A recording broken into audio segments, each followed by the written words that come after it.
Good morning, good afternoon, good evening, good day, wherever you are joining us today in the case studies sessions in the International Week of Archives, as we are celebrating Archives for Justice. In today's session, we will be hearing from our guests, our speakers, and they will take us through their case studies around the theme of this week. And we will be able to engage with the speakers by asking questions and to identify what are the points that we would like to take from those sessions. So, happy International Archives Week to everyone. And we would like also to let you know that we have translation available, so you can check your setting and you can choose your preferred languages. Some instructions will be also provided by chat from the team. And also you can use, we are encouraging you to use the Q&A tab to add your questions that we will be able also to discuss after the presentation. So as of the title of this session, Archives for Inclusions, Access, Participation, and Community Empowerment, there will be some discussion around those topics provided by our speakers. And without taking much of the time, I would like to invite our first speaker to take us through the result of their achievement and their case study. So I would like to welcome Wang Lam to share with us her experience in the case study. Thank you, Hannah, for your introduction. Now, I will share my screen. Just a moment.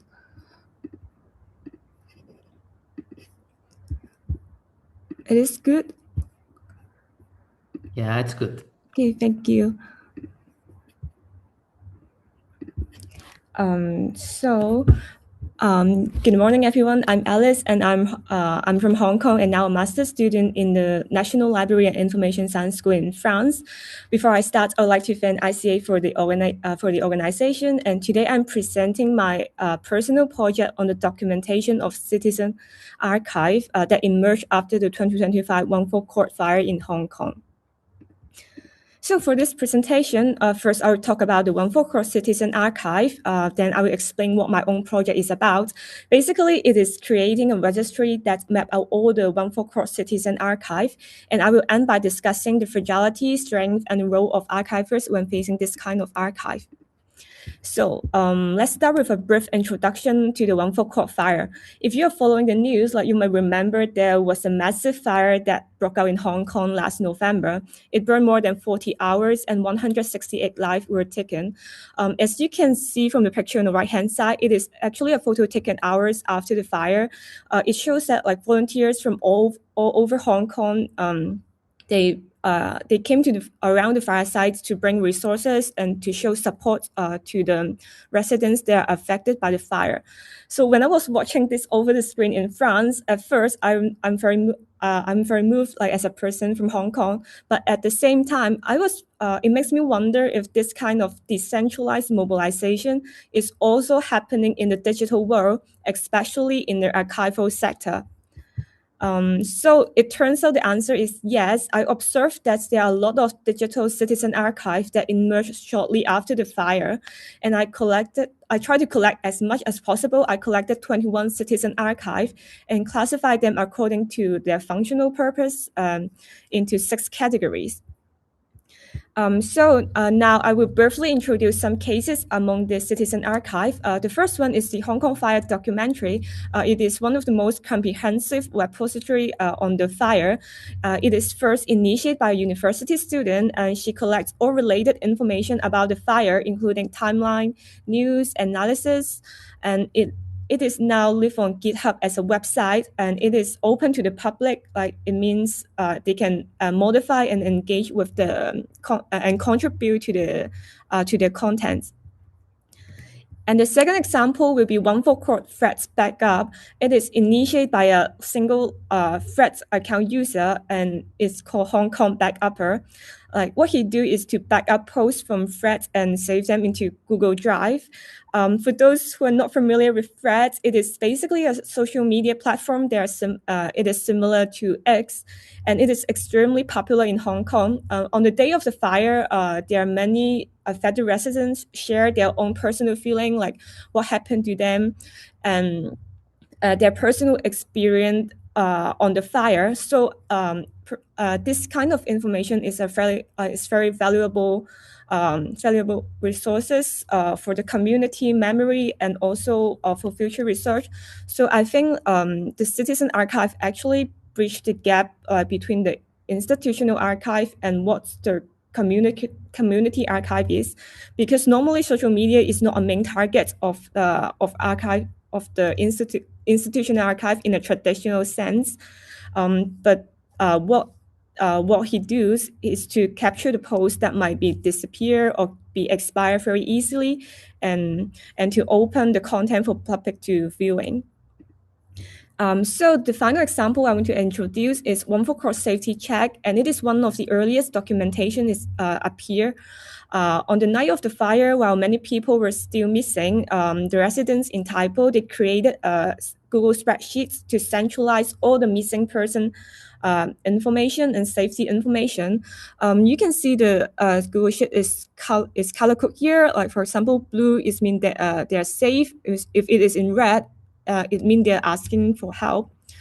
Like so, you may wonder what is the Citizen Archive that I'm talking about. Actually, I have the same struggle as well, because I find it is hard for me to find a word to define this kind of archive that I am seeing. Like they are decentralized, they are dispersed on over the internet, they are spontaneous, they are created by anonymous individuals, and they are participative in the same time, which means the public they have the rights to modify and to update the information, and they are citizen-led at the same time.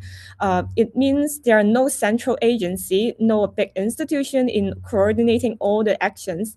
So I try to propose a working definitions of Citizen Archive for my project. So to put it simply, it is just as long as it performs the function of archive and it is created by citizens spontaneously and for public, and it is open for public, I will classify it as a citizen archive and put it in my registry. For example, the safety tracker I showed here, it is not created for archive purpose as first. It is a functional tool, but because it records the situation at the time, so I also classify it as citizen archive in my registry. Now, like we have came to the second part, what exactly is my project? To put it simply, like as I mentioned before, it is a digital registry that showcases all citizen archive built after the 2025 Wangfo Court fire. So here is a visualization of the visualization poster of the Excel registry that I have made. As I'm from a library science background, like what I wanted to build at first is simply a registry, a finding aid that can help researchers to locate where the citizen archive are. But after I finished this registry, I realized there is a need for preservation for this citizen archive. So I also use AI to help me to conduct a risk assessment, like as a preparation for the upcoming digital archive work that I'm going to perform later. And the registry and risk assessment is uploaded on the GitHub repository. Before I continue, I want to signify an important note on the methodology. Like my project was developed with extensive use of AI, especially on the technical execution. So it is the registry that I have created. I want to talk about some difficulties when I was creating this registry.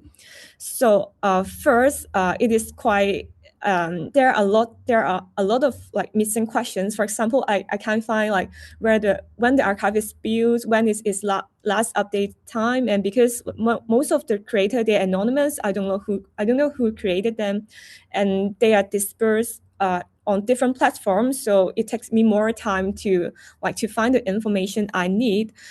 So I'm using the Dublin core to help me to standardize and to classify the information that I'm collecting.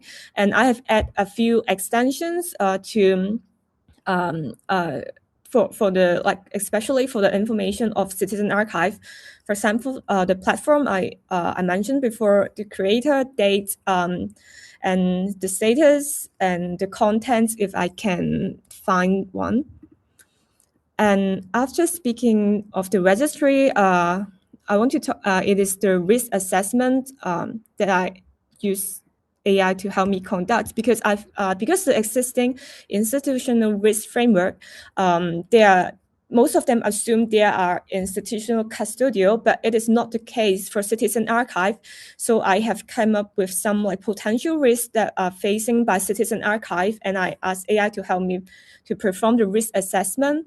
And the result is find out that the custodial abandonment is the biggest risk for Citizen Archive to stop functioning, because it is not a surprise at all, because the Citizen Archive, they are all volunteers, they have no obligation in maintaining the platform. So I think it is one of the aspects that the archivist can help with. Came to the last part, what is my own observation and the future directions. For the strength of the archive, it is fast, it is responsive, and it is good, and it is also good at capturing the personal and community experience that cannot replace by the external, who doesn't the external archivist. But at the same time, there are also fragility. As I mentioned before, it is unsustainable, so it might need help on the long-term maintenance. And there are also possibility on ethical issues, because during the fire, there are many missing. There are many missing person posts were made public to help rescue, but 6 months after the fire, this personal information are still public on the internet. So should it be removed? This is a question that Citizen Archivists they seldom address, but professional archivists, they can help on this kind of issue. So it is a case that I took as an example. So to end my presentation, what I'm going to do next is I want to develop a digital ethnographic project on this fire. So if you have any experience, comments, or suggestions, I'll be very happy to discuss with you. So this will be the end of my presentation. I want to thank you for the organizers again, and thank you for your time for listening to my presentations. I will put the link of my PowerPoint and my email in the chat, so you can go check out my PowerPoint if you're interested. So thank you. Wang Lang, thank you so much for your presentation. Very interesting topic. I don't see any question in the Q&A part, but I saw a question in the chat. I really encourage you to use the Q&A, because we will not be able to follow the chat regarding the questions. So the question is about, is there any government news included in the project? Government news. Sorry, you're muted. We cannot hear you. Yes. Government news, they are included in the archive. They are included in the archive as a part of the media, but they are not a mainstream of resources, because there are foreign news. There are also local independent news. So government news, yes, it is also included in the archive as a record of the event. Thank you so much. I do have a like a question, but if you can answer me in like very short way, so we can move to the other presentation. You mentioned Dublin Core.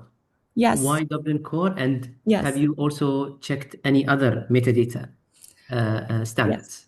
It is also a question I discussed with my professors because Dublin Core is like one of the metadata schema I learned this year. This year, I know for the digital archive, it is not common to use Dublin Core for classification, but I was like because of my like technical knowledge, and I think Dublin Core is quite easy for me to do the classify work. So I'm using Dublin Core for this project, but I think if I'm like going deeper for this project, I might be considering to change to other metadata schema that are like more common in the archival aspect.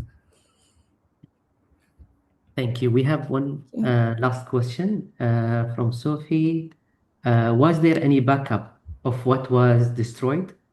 How will this be Was there saved? any backup Yeah. of what was destroyed? Um, I was not very clear.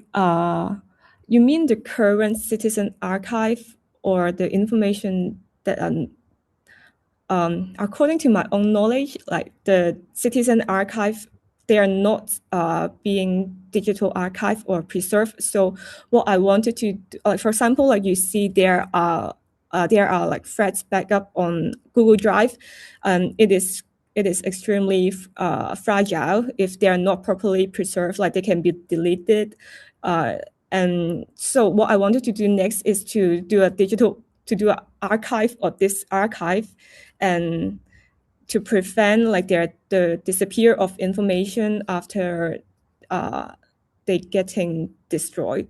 But if you're not very clear, you can contact me through email. Yeah, I will be happy to answer more. Yeah. Thank you so much for the response. Um, from my perspective, archives is a unique record to capture the human memory to engage community, but now you tried to turn it upside down. So, Uh, yes, this is actually something I observe quite interesting. It is instead of like a up to down approach of preserving memory, like the people, it is quite a grassroots method. People are trying to like capturing whatever they are seeing and they are experiencing the events. They want to capture the events for their community, like to for the to preserve the history of their own community, and is as an like bottom to up approach. It is similar to community archive, but I think the distinguish is the distinguish is there are no like central like organization in organizing this kind of events, but they are doing this in individually. yeah, thank Yes, you so much. yes. Sorry, the last word, and I think it is different from the archive that would be used for like the judicial system, but it is more in like research, academic research, community building, and like um, oral history part, but not very into the institutional system as a proof. Okay, thank you. Thank you so much. I hope this is clarifies actually the questions, and please feel free to contact the speaker directly by sending emails and or also by chat. Thank you so much. Thank you so much for the presentation and wish you all the best for the next steps in your presentation. Now, we would like to move to the second case study, which is about sustaining what was well held. And we would like to invite Lupita to present her case study. Lupita, the mic is yours. Hello, everybody. Thank you for the introduction, Hamad. I will share my screen.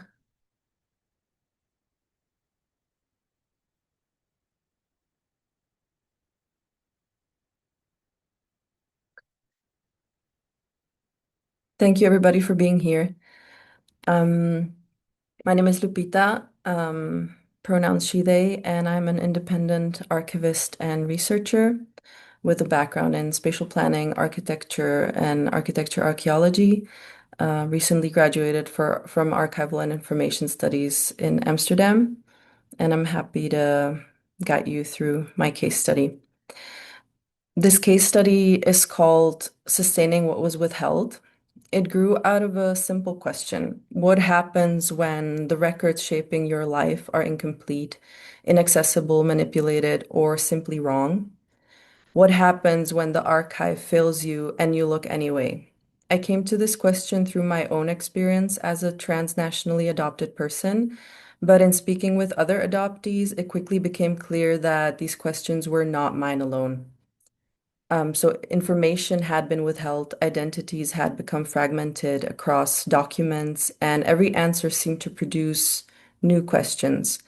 So this led to an ongoing archival practice developed with and alongside transracially and transnationally adopted people.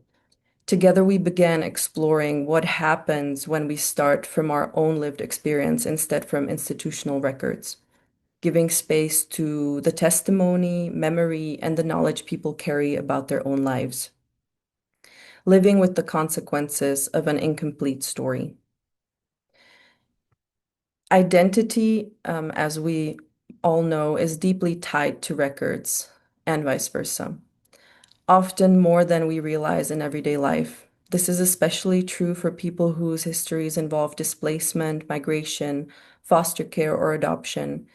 Records shape how we move through the world. They show up in passports, medical files, family histories, and official decisions. They also shape how we understand ourselves. When records are incomplete, altered, or inaccessible, they leave gaps. And the longer those gaps remain, the harder they become to address. People forget, witnesses pass away, and opportunities to verify information basically disappear. Yet the people most affected by these records often have the least control over them. That creates a lack of agency for individuals and communities trying to access a fuller understanding of their own histories. And this is where the focus shifted beyond the creation of records and institutional record keeping toward what happens afterwards. So, how do people live with absence? How do they make sense of fragments? And how do they continue becoming themselves despite records that often fix them in place within a single role or a narrative? The conversation revealed people constantly negotiating this gap, challenging what the record says, what it leaves out, and what has been handed to them as truth. Becoming themselves, becoming lived experts of their own histories. And many adoptees describe this process as stepping out of the fog, moving from a story you inherited toward one you actively question and reshape. So, through 4 storytelling gatherings and 4 shared conversations, something else began to happen. Becoming aware slowly gave way to a practice of, as we call it, unbecoming, shedding assigned identities and inherited stories of self and origin, while placing individual testimonies alongside one another. And through this process, connections surfaced between personal memory and a wider collective experience. Photography and drawing were used to jolt memory and create a shared process in which everyone participated on equal footing, and participants were encouraged to express themselves in whatever way felt most natural. So through conversation or gesture, story, sketch, silence, or embodied reflection. Also, the photographs shown throughout this presentation were actually created during these gatherings and form part of this archival practice itself as traces of shared reflection more than documentation. These gatherings also brought forward a different set of questions, though. Who gets to tell the story? Who interprets it? And who owns the memory? Rather than looking for definitive answers, we stayed with this discomfort of those questions And this led to another question. How do we make space for care without turning it into another form of control? Or put differently, how do we move from custodianship towards stewardship? For us, this basically meant shifting from documentation toward collaboration. Stories were not treated as something to be controlled or extracted, and the people involved became actual contributors to a shared process of reflection, interpretation, and memory work. Adoption records do not stay solely in the archive.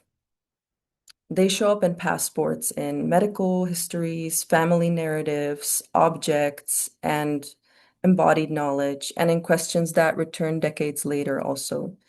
As we shared stories, connections began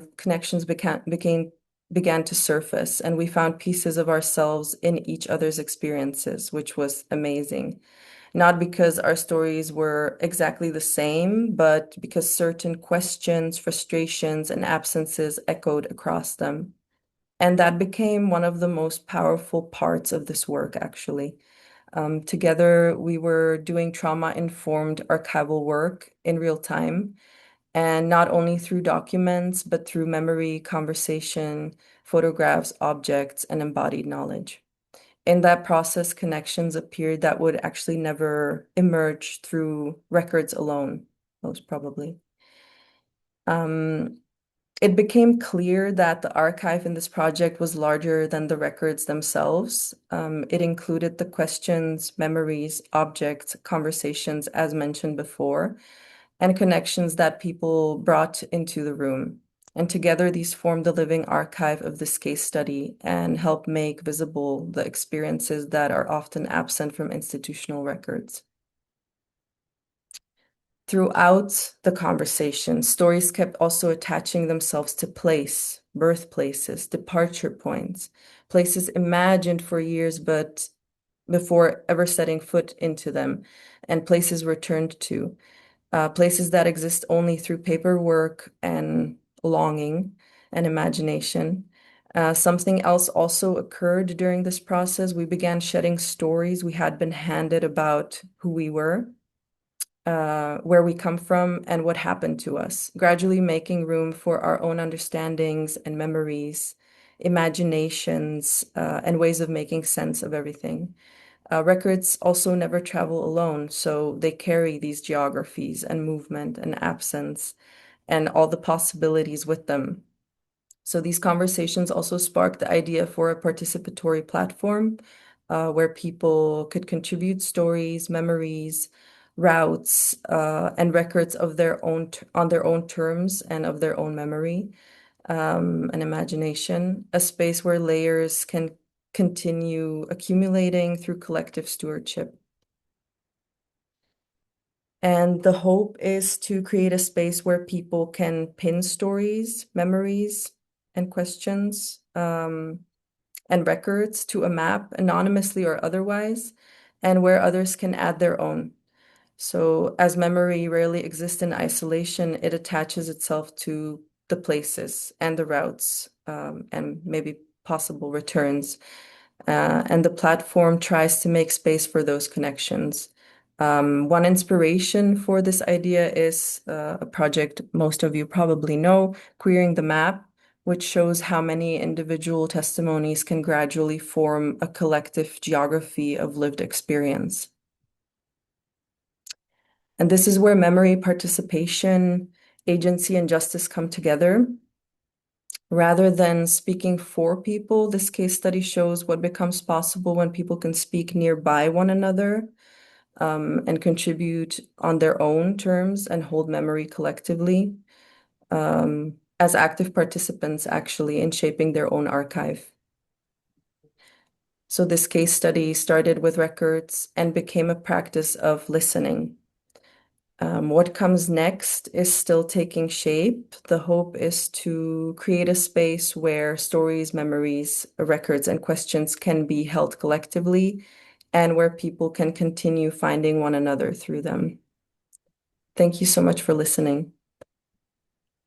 Lupita, thank you so much for the presentation.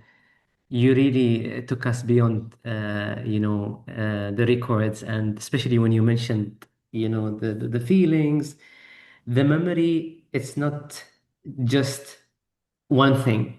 It's a combination of so many things, a place, a landmark, a type of food could be, or, something that will really trigger something in our memory.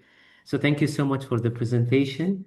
I don't see any question in here, but very quickly, I want you to just tell us about, I saw something similar to a classification of what we do in the archival realm. So you identify things directly related to the archives in one slide, I mean. And you also, I saw how you highlighted things related to archive directly and things are not related to the archives, but it's actually creating the memory, such as, for example, objects or other things. Why did you come up with this slide? Well, I think I wanted to convey in a clear manner what emerged as important for the community, the group that created these gatherings and this knowledge, basically, and how it transfers into what can be seen as an archive. And I thought to convey it in that way is the clearest also for people, who are not familiar with archival practice or want to know more about that, because often I feel archival classifications and, metadata classifications, of course, we need them, but it's also very important to reimagine them and think in other ways that might be more suited in specific cases. Thank you so much, Lupita. We wish you all the best. Thank you. Thank you. So moving to the third presentation, I would like to invite Rubèn Fernández to share with us his case study. All the best, Rubèn. Yes, thanks. So, please turn the captions on. I'll be presenting in Spanish, although you see some English in my slides. So let me get started. Okay, and now I need to share. So, uh, uh, so, uh, so yeah, you Yes. see my Yes. slides? Yeah. Sí, sí. Sí. Okay. Okay.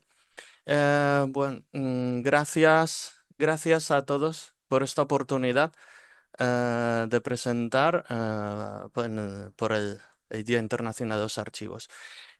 Esta presentación es un poco como una historia, o sea que eso como un paseo. Vamos a ver hasta dónde llegamos. Bueno, primero de todo, Subirats, ¿qué es Subirats? Es un municipio rural catalán de solo 3.200 habitantes a 1 hora de distancia de Barcelona. Hacia 1963, Lluís Hernández Izal, el farmacéutico local, aprendió Esperanto y empezó a coleccionar todo tipo de impresos y objetos en esa lengua, desde libros hasta medallas. Pero no se limitó a coleccionar en privado. En 1968 inauguró públicamente su colección como Museo Español de Esperanto. También empezó a publicar anuncios en revistas esperantistas internacionales en los que solicitaba la donación de documentos y objetos. Este es uno de los anuncios. Dice así: el Museo Español de Esperanto pertenece a todos, es propiedad de todos los que difunden la lengua internacional y lo heredarán las generaciones venideras. El museo se nutre de donaciones individuales de objetos esperantistas de todo tipo y de todo el mundo. También recibe fondos completos de personas que legan su material esperantista. Contribuye también tú. Trae tu donación tú mismo durante tu visita o envíala por correo. Fin de la cita. Uy, perdón. El museo también aceptaba donaciones de familiares de esperantistas fallecidos, incluyendo su correspondencia y otros documentos privados. De esta manera orgánica, empezó a crecer como un archivo de la comunidad esperantista, más que como una colección privada, planificada o artificial. Aunque era de titularidad privada, el museo era público en el sentido de que su propietario lo abría a visitas de todo tipo.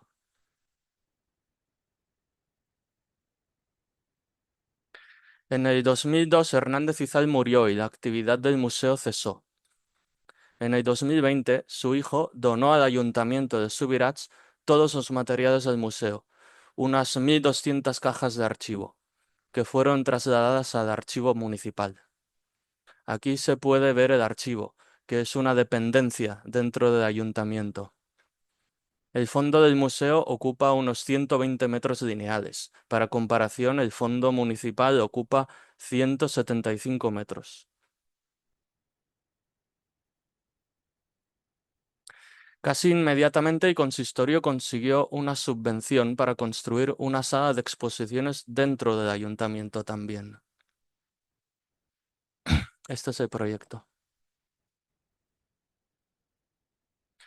La sala de exposición fue inaugurada en julio de 2024 y muestra una pequeña selección de objetos del museo. Ya desde antes de la donación, el ayuntamiento se propuso garantizar el tratamiento respetuoso y auténtico de los materiales.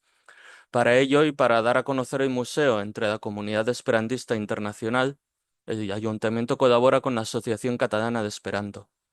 El acuerdo de colaboración entre consistorio y asociación se formalizó en marzo de 2023.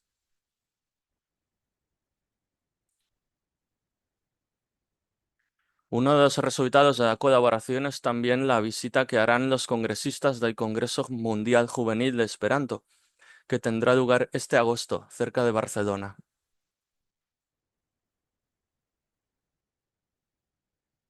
Otro de los resultados son los textos bilingües del museo, traducidos por la asociación.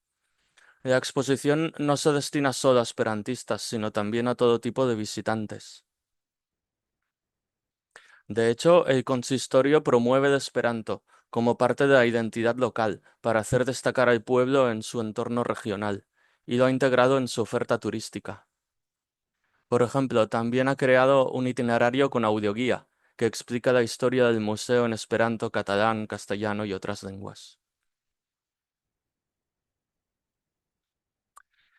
Pese a todo, los fondos del museo no están descritos ni inventariados. Tan solo existe un inventario de la parte bibliográfica, que ni siquiera está disponible al público. La falta de un inventario hace el museo inutilizable para la investigación.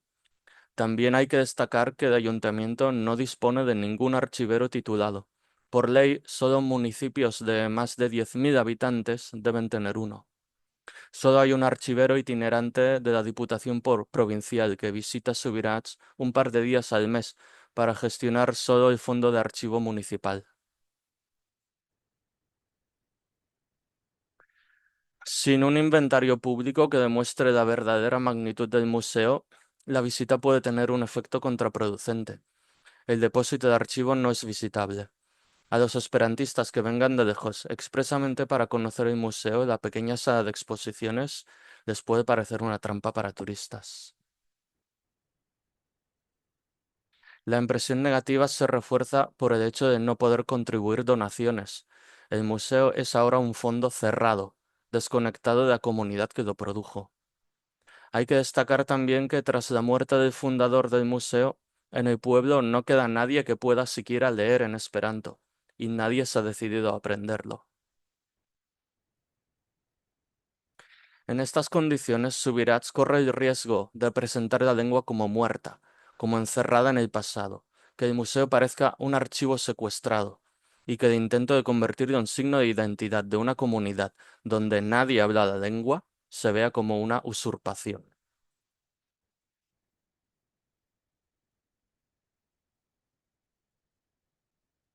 ¿Podría Subirats recurrir a la asociación esperantista para solventar también este problema? Pero ¿cómo encontrar a alguien que sepa Esperanto y también sepa tratar el museo con los criterios profesionales que merece? Más aún, ¿de qué criterios profesionales hablamos? ¿De qué sirve la formación archivística tradicional ante un archivo comunitario, que es también museo y biblioteca, que no es un fondo asociativo, ni personal, ni familiar, sino todo eso y más? ¿Sirven de algo los criterios profesionales en un archivo creado por y para no profesionales? Cuando me gradué del programa de máster de la Escuela de Archivística de la Universidad Autónoma de Barcelona hace 2 años, fueron este tipo de preguntas las que exploré en mi tesis sobre archivos esperantistas como archivos comunitarios. Llevo 25 años hablando esperanto y mi interés en la archivística resultó de mi experiencia como voluntario en la biblioteca archivo Petronuez de la Asociación Catalana de Esperanto. Aquí se puede ver. Pero no soy el único esperantista archivero. De hecho, mis profesores me invitaron a elegir el tema para mi tesis porque me oían hablar la lengua en clase con una amiga también esperantista. Por pura casualidad, habíamos comenzado los mismos estudios al mismo tiempo. Sin embargo, aunque pueda colaborar como esperantista archivero, el simple voluntarismo no basta por culpa de las barreras geográficas. Hay muy pocos autobuses a Subirats. La estación de tren más próxima está a más de 3 kilómetros del museo campo a través. No sabiendo conducir ni teniendo coche, tardaría cada día 5 horas en ir y venir desde casa. Subirats tampoco dispone de alojamiento próximo y económico para voluntarios o investigadores que quieran hacer una visita extensa. La única manera de colaborar sería como parte de mi jornada laboral. El consistorio se avino a ello y en febrero de este año contrató los servicios de Nubilum. Nubilum es la empresa privada donde he estado trabajando como archivero itinerante desde mi graduación. Además, consintieron en depositar los materiales a tratar en un recinto de la empresa, próximo a Barcelona y mucho más accesible para mí. Resumiendo, colaborar con una comunidad no implica necesariamente tratar con una asociación u otro tipo de colectivo público. A veces el camino más corto puede pasar por la empresa privada. De hecho, ya no soy miembro de la Asociación Catalana de Esperanto ni tengo relaciones directas con ella. Soy esperantista a título individual porque hablo, escribo y enseño esperanto, no por ser miembro ni representante legal de una organización. No obstante, soy miembro de Esperantat Civito o Ciudadanía Esperántica, una organización transnacional para personas que ven el esperanto su principal signo de identidad, porque no puede haber lengua sin identidad. Para nosotros, los archivos esperantistas deben ser abiertos y puestos en uso ahora, no en un futuro remoto. No deben ser cápsulas de tiempo. Las relaciones entre ambas organizaciones no son buenas, pero para conseguir la ayuda que necesitaba, el ayuntamiento tenía que ir más allá de su pacto preferente con una. Esta es quizás la segunda lección importante para archiveros. Las comunidades son diversas internamente. Hay que resistir la tentación de homogeneizarlas, buscando relaciones exclusivas con un solo interlocutor.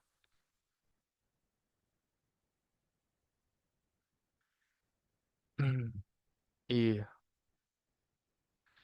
bueno, desearía resumir los resultados de la primera fase del proyecto y los planes de continuación. De hecho, ese era mi plan original, pero tenía que presentar antecedentes y el tiempo ya se acaba.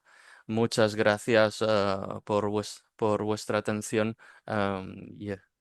y espero preguntas, puedo responder en inglés. Gracias. Gracias, Ruben. Thank you so much for the presentation. I have a quick question before moving to the last presentation. I'm not sure if technology helped in a way or might help in preserving the Esperanto and to see how to ingest the records or to make it possible to provide more access to identify let's say new facts from records by helping or let's say by using or utilizing the technology. Yeah, actually there is an initiative in the line of that Bitarchivo. They are scanning and uploading mostly magazines because they are in a limbo as for copyright. But for everything else, nobody knows what to do. You have books, they are copyrighted, and then you have private documents which have private information. So it's very difficult to do anything with that. And there is a problem of funding too. All this is paper. Now we are producing a lot of digital documents, but these are a separate problem, a different beast.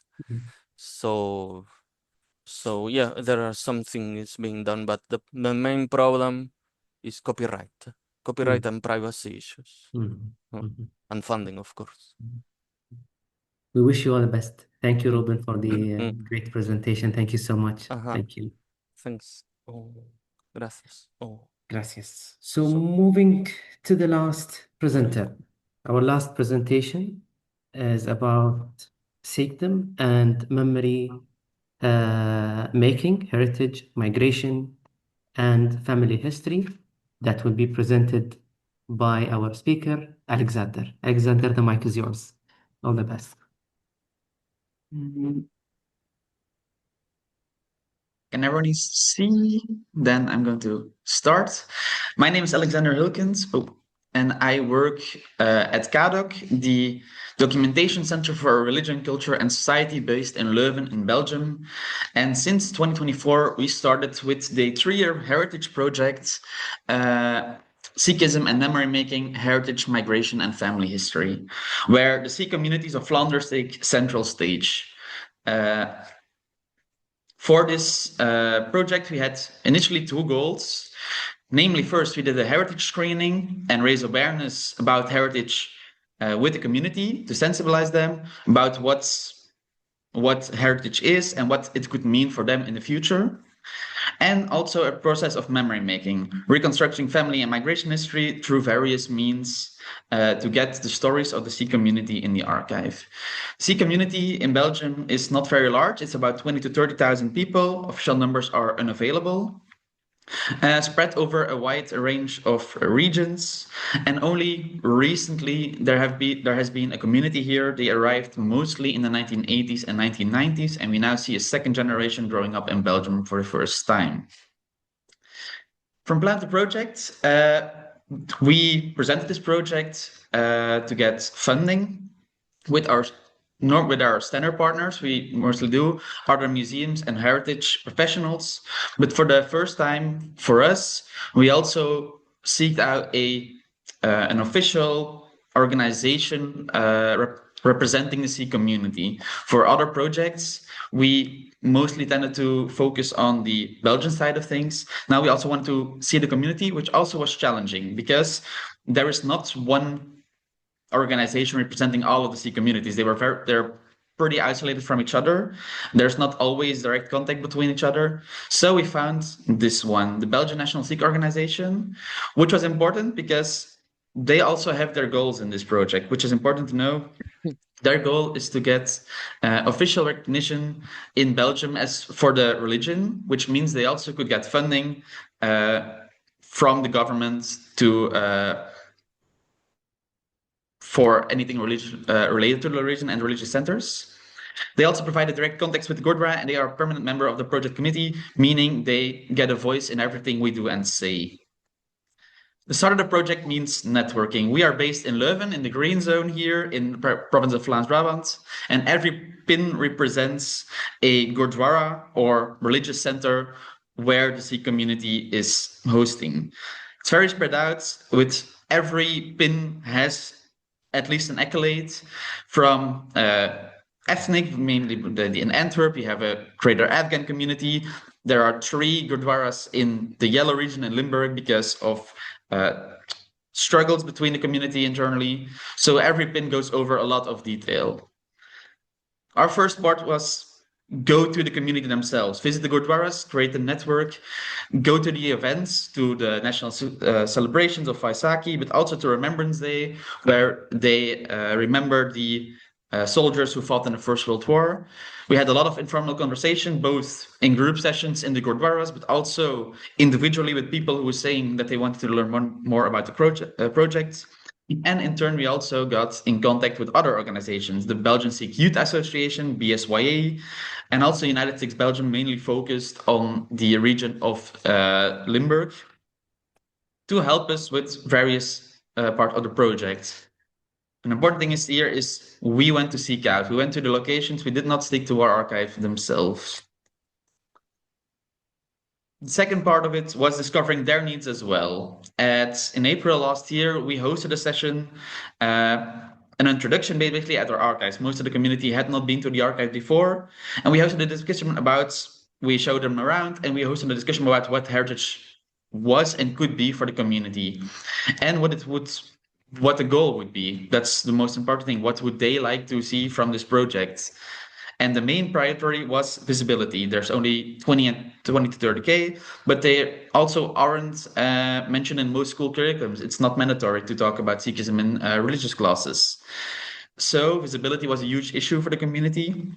So they made that their priority. So we made that our priority to seek out what could be done with our archives, what we could do with our partner organizations to make the community more visible.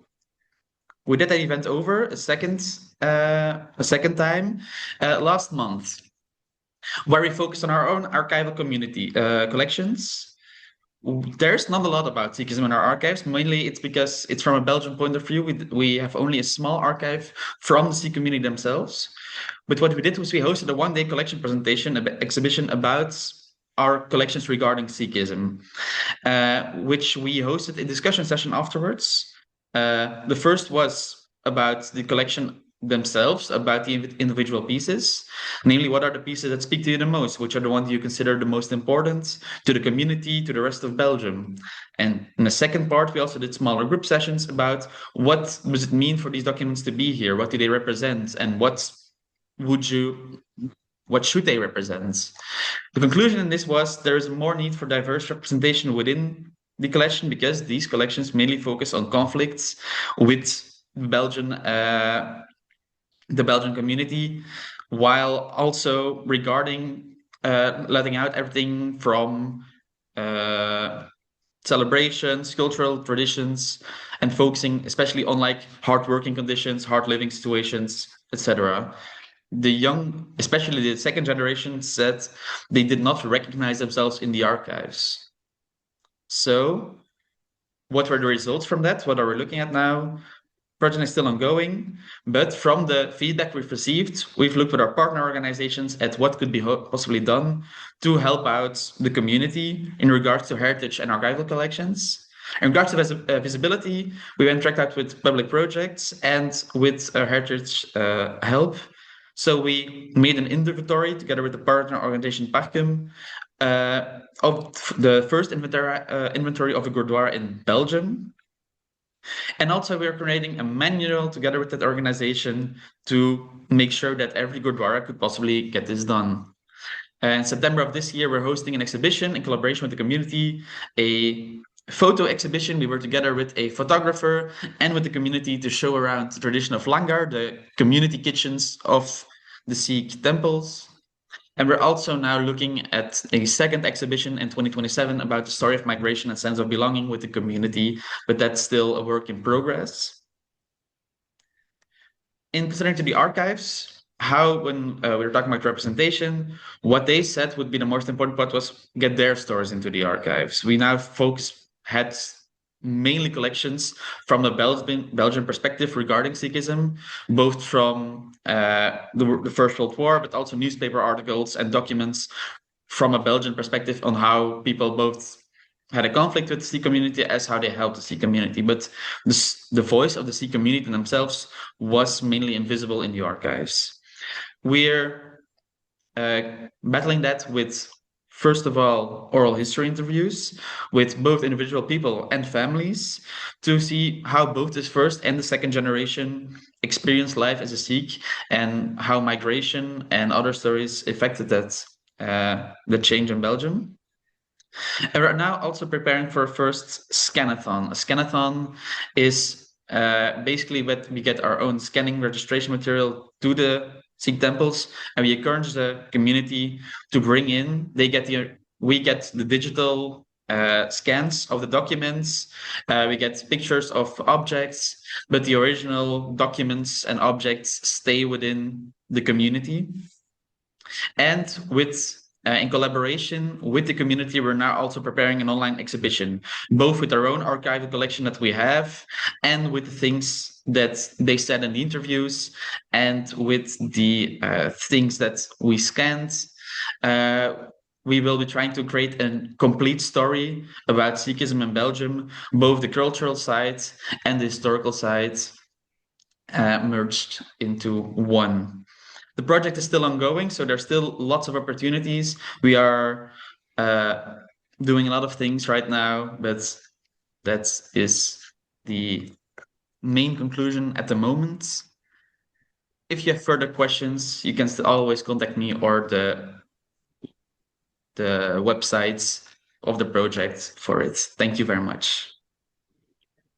Alexander, thank you so much for the presentation.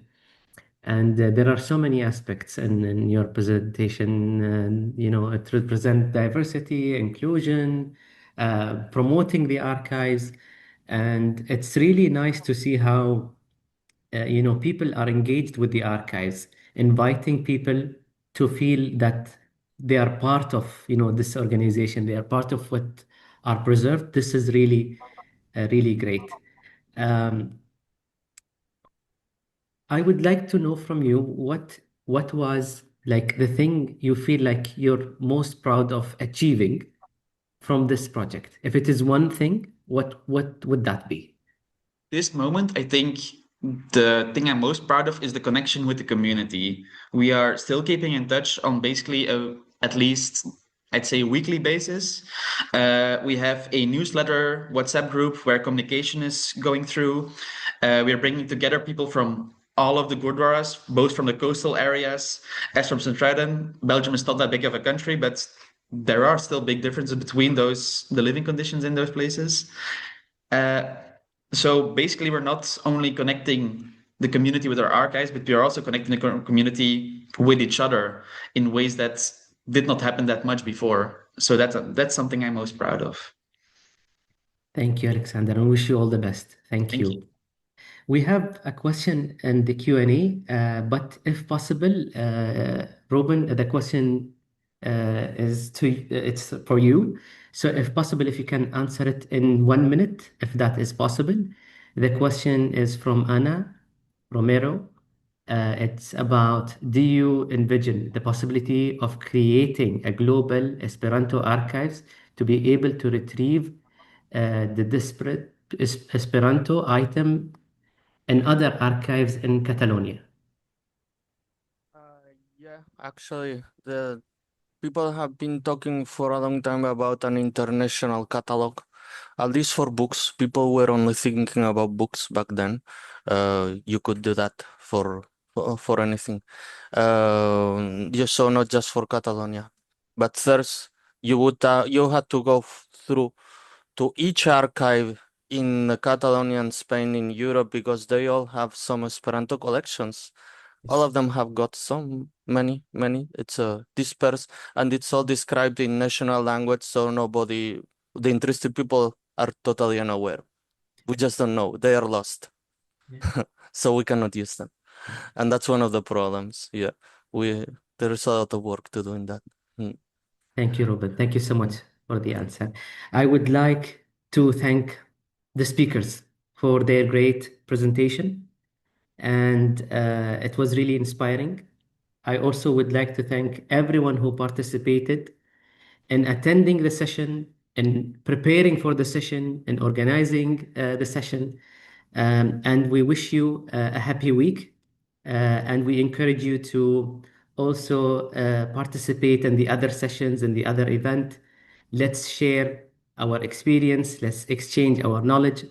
We wish you all the best, and we hope to see you in other events. Thank you so much. Thank you.